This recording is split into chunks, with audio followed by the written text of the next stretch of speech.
बोल सच्चे दरबार की दरबार की नीलम दीदी हरिंदर भैया के प्यार दुलार की और आई बड़ा सुंदर गुरुजी के दरबार सजल बा। राजू बाबा के पूरा टीम बा और देखी हमार शिष्या बहन सब कितना सुंदर सुंदर बारी। अगर रउआ लोग एक बार बोला के चर्चा करा ले तो सारा जीवन धन हो जाए। और कहे के बा कैसे हो अरे सारी समया बीती गईले हो हमर भोला नहीं आइले। सारी समया क्या बात है भोला नहीं आइले। सारी समया बीती गईले हो हमर भोला नहीं आइले। भोला नहीं आइले हम भोला नहीं आइले। भोला नहीं आइले हमर भोला नहीं आइले। अरे भोला नहीं आइले हम भोला नहीं आइले।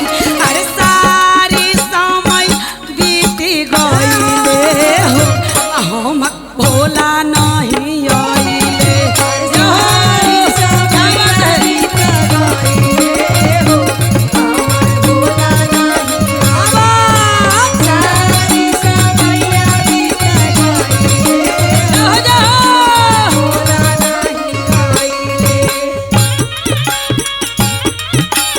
बोल शंकर भगवान की क्या बात है।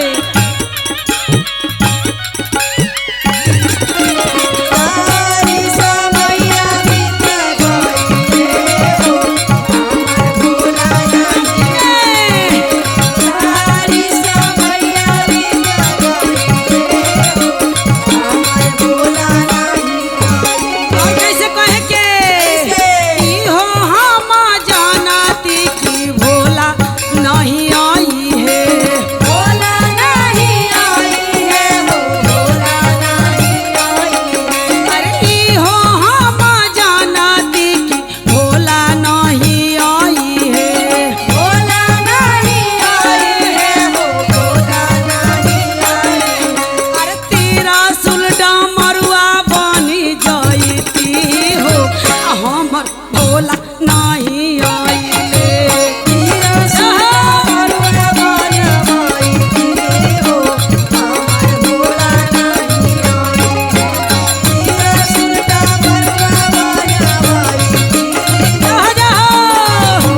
पागल रहा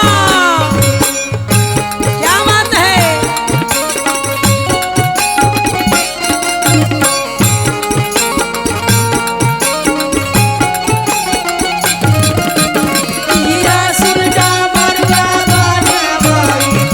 बाबा क्या बात है।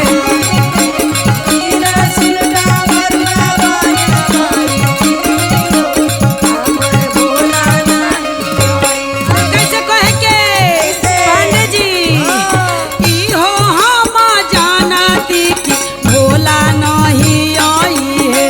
भोला नहीं आई है हो भोला नहीं आई है। अरे ई हो हम जानती कि भोला नहीं आई है। भोला नहीं आई है हो भोला नहीं आई है। अरे नागना गिनिया बनी जाती हो। ए बाबा अगर हम जानती हमर महादेव नाई है तो नाग नागिन बन के इनका गर्दन में हम लपटा जैती। अरे नाग नागिनिया बनी जाती हो हमर भोला नहीं